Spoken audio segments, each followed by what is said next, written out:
اعوذ باللہ من الشیطان الرجیم بسم اللہ الرحمن الرحیم الحمدللہ رب العالمین والصلاة والسلام علی محمد وآلہ اجمعین واللعنۃ الدائمۃ علی اعداء محمد وآل محمد اما بعد وفقنا اللہ وإیاکم للعلم والعمل الصالحین انشاءاللہ تعالی رب یسر ولا تعسر وتمم بالخیر۔ عالم کسے کہتے ہیں اور عالم کی تشریح کیا ہے؟ جیسے کہ روایات معصومین علیہ السلام میں اس چیز کو بڑے واضح انداز سے بیان کیا گیا ہے کہ جب بھی اختلاف ہو جائے اور فقہا کا اختلاف ہو اور ہر کسی کے پاس حدیث بھی موجود ہو، حدیث کے ہوتے ہوئے اگر اختلاف ہو گیا ہے تو ظاہری بات ہے ہمیں پتہ ہے کہ یقیناً ان میں سے ایک ہی ٹھیک ہوگا، دونوں ایک ٹائم پہ ٹھیک نہیں ہو سکتے۔ اور چونکہ ہمارے اوپر بھی کوئی وحی نازل نہیں ہو رہی اور ہمارا بھی امام وقت سے تعلق اور ارتباط ڈائریکٹ نہیں ہے کہ ہم جا کے ان سے پوچھ لیں کہ ہمیں بتائیے کہ موجودہ جو فقہا میں اختلاف ہو گیا ہے یا احادیث میں اختلاف ہو گیا ہے یا کسی حدیث یا قرآن کی آیت کو سمجھنے میں اس کی تشریح میں اختلاف ہوا ہے، کون حق ہے، کون حق پر ہے اور کون باطل پر ہے، اس کی تشخیص فرما دیجئے۔ ہم امام زمانہ سے ڈائریکٹ رابطہ کر کے اس چیز کی پہچان نہیں کروا سکتے، وہی تمہاری اوپر نازل ہونی نہیں ہے، تو پھر اس کا کیا قاعدہ کلیہ ہے کہ ہم کیا کریں اس اختلاف کی صورت میں؟ امام معصوم نے جو قاعدہ کلیہ ہمیں عطا فرمایا ہے، جیسے کہ شیخ صدوق علیہ الرحمہ نے من لا یاد الفقیہ میں یہی حدیث نقل فرمائی، اصول کافی میں مرحوم کلینی نے احادیث نقل فرمائی کہ جب بھی اختلاف ہو جائے تو اس صورت میں آپ نے افقہ اور عالم کی طرف جانا ہے۔ لفظ افقہ اور عالم اگر ہم نحوی اعتبار سے دیکھیں تو یہ افعل و تفضیل کے صیغے ہیں۔ افعل و تفضیل ایک ایسی صفت کو بیان کرتا ہے کہ جس میں آپ تقابل کرا رہتے ہیں دوسرے بندے سے، دوسروں سے تقابل کرا رہے ہوتے ہیں۔ تو اگر ہم اس کے ڈکشنری کے معنی کو دیکھیں تو عالم اور افقہ کا مطلب کیا ہے کہ جس کے پاس سب سے زیادہ علم ہو، جس کے پاس سب سے زیادہ فقاہت ہو۔ لیکن ہم فقہ میں جب آ کے دیکھیں گے کہ فقیہ اس حدیث سے کیا سمجھتا ہے، فقیہ جو ہے وہ فقہ میں عالم اور افقہ کسے کہتے ہیں۔ تو فقہ میں عالم اور افقہ کو جاننے کے لیے اس وقت میں آپ کے سامنے جو ہے وہ عروہ میں سید سیستانی کا جو حاشیہ ہے وہاں سے میں آپ کے سامنے عالم کی تعریف رکھ رہا ہوں، کہ جس میں حاشیہ نمبر 18 ہے اور جس میں سید سیستانی دامت ظلہ العالی فرماتے ہیں کہ المراد من العالم عمدۃ ما یلاحظ فیہ العالمیت امور ثلاثہ، کہ تین ایسے امور ہیں کہ جو عالمیت کے اندر لحاظ کرنا بہت ہی اہم ہیں، مہم ہیں، کہ تین چیزوں کو ہم دیکھیں گے اور ان تین چیزوں کو طے کرنے کے بعد ہم یہ کہہ سکتے ہیں کہ وہ کیا عالم ہے۔ اس میں سے جو پہلا انہوں نے رستہ کہا ہے کہ پہلی جو چیز ہے کہ جو عالم کا حصہ ہے، یعنی ابھی ہم کیا کہہ رہے ہیں، عالم کو ہم سمجھنا چاہ رہے ہیں تو ہم کہیں گے کہ عالم تین چیزوں سے مل کے بنتا ہے۔ سب سے پہلی چیز کیا ہونی چاہیے کہ العلم بطرق اثبات صدور الروایت، کہ عالم کے پاس علم ہونا چاہیے۔ کس بات کا علم ہونا چاہیے؟ بطرق اثبات صدور الروایت، ان رستوں کا علم ہونا چاہیے کہ جس کے ذریعے سے روایت کا صادر ہونا ثابت ہوتا ہے۔ دیکھیں ہمارے سامنے قرآن مجید ہے، اس کے اوپر کوئی دوسری رائے نہیں ہے کہ یہ وہی کتاب ہے جو پیغمبر اسلام صلی اللہ علیہ وآلہ وسلم پہ نازل ہوئی تھی اور اس کی حفاظت کی ذمہ داری خود اللہ تعالی نے کیا اپنے ذمہ رکھی ہے۔ لیکن جہاں تک احادیث کا تعلق ہے، احادیث اور روایات میں ایسا نہیں ہے، اور گزشتہ قسط میں ہم بیان کر چکے ہیں کہ احادیث میں بہت زیادہ اختلاف موجود ہے، اس کے اندر تحریف بھی ہوئی ہے، اس کے اندر جھوٹ بھی کیا شامل ہو چکا ہے، سب کچھ یعنی اس طریقے سے ہے۔ تو اس صورت میں اب عالم فقیہ کون سا ہوگا؟ عالم فقیہ میں پہلے سٹیپ پہ اس کے پاس ایسا علم ہونا چاہیے کہ اسے پتہ چل سکے کہ کون سی روایت ٹھیک ہے، کون سی روایت ٹھیک نہیں ہے، یہ چیز اس کے اندر ہونی چاہیے۔ اور اس چیز کے اندر سیستانی فرماتے ہیں پھر کون سے علم کے اندر اسے زیادہ ماہر ہونا چاہیے؟ فرماتے ہیں کہ والدخیل فیہ علم الرجال و علم الحدیث، اس کے لیے علم رجال اور علم حدیث ضروری ہے کہ جس سے اسے پتہ چلے گا کہ معرفت الکتب و معرفت الروایت، اسے پتہ چلے کہ کون سی کتابیں احادیث کے ہمارے پاس ہیں، کون سی کتابیں ایسی ہیں کہ جو ثابت ہیں، کتابوں کے نسخوں میں کیا اختلاف ہے، وہ معرفت النسخ المختلفت،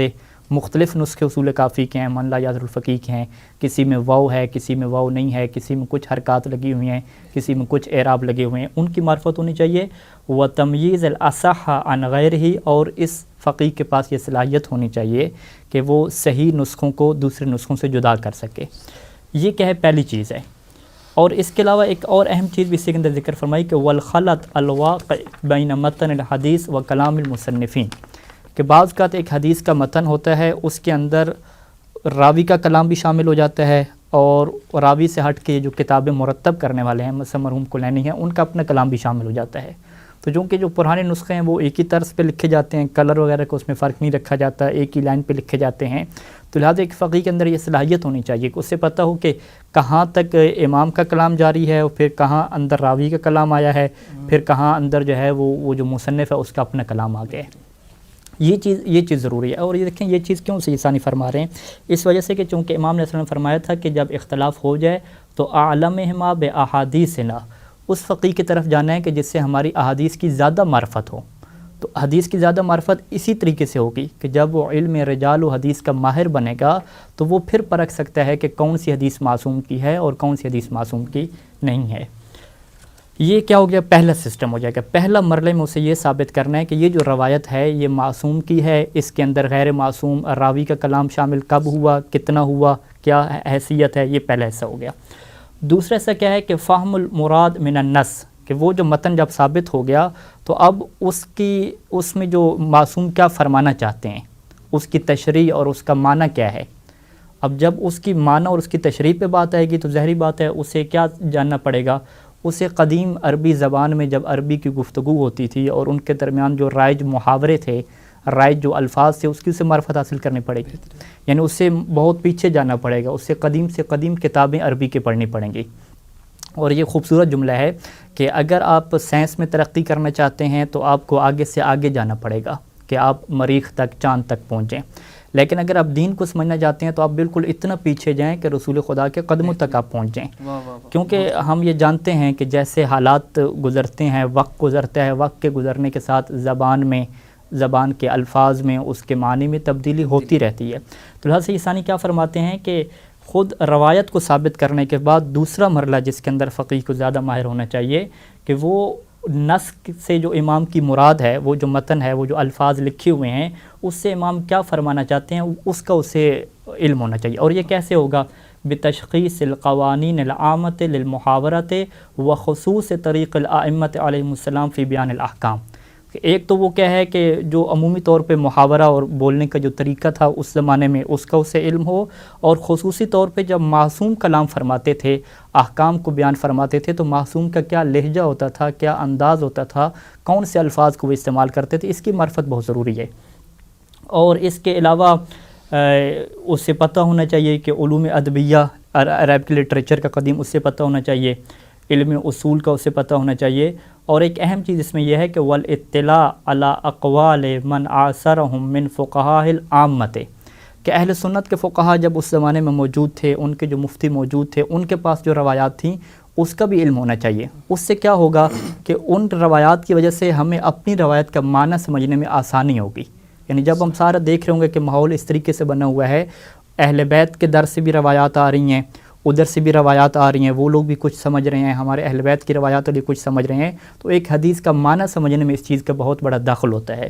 اور اس کے علاوہ جو تاریخ کے حوالے سے ہے اور یہ چیزیں، یہ بھی اسے علم ہونا چاہیے، تب جا کے اسے پتہ چلے گا کہ معصوم کلام میں کیا فرمانا چاہتے تھے۔ تو یہ دوسری چیز ہوگی، یعنی پہلی چیز روایت کو ثابت کرنا، دوسرا ہے روایت کے الفاظ سے معنی کو سمجھنا، اور تیسری چیز کیا ہے کہ استقامت النظر فی مرحلۃ تفریع الفروع علی الاصول،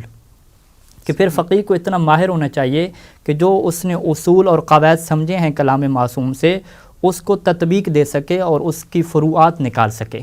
یعنی امام نے ایک قاعدہ کلیہ بیان فرما دیا، تو اب فقیہ کو پتہ ہونا چاہیے کہ یہ جو فرض کریں امام نے قاعدہ بیان فرمایا کہ احتیاط کرنی ہے، یا امام نے قاعدہ بیان فرمایا کہ جب کسی چیز کا حکم معلوم نہ ہو تو وہ آپ کے لیے حلال ہے، تو یہ قواعد کہاں کہاں پہ فٹ ہونے ہیں اور اس کی کتنی شاخیں بنتی ہیں، اس چیز کے اندر اسے ماہر ہونا چاہیے۔ تو بس اگر آپ نے دیکھنا ہے کہ کون عالم ہے، تو آپ یہ دیکھیں گے کہ جو ان تین امور میں سب سے زیادہ علم رکھنے والا ہوگا، سب سے زیادہ ماہر ہوگا، اسے ہم عالم کہیں گے۔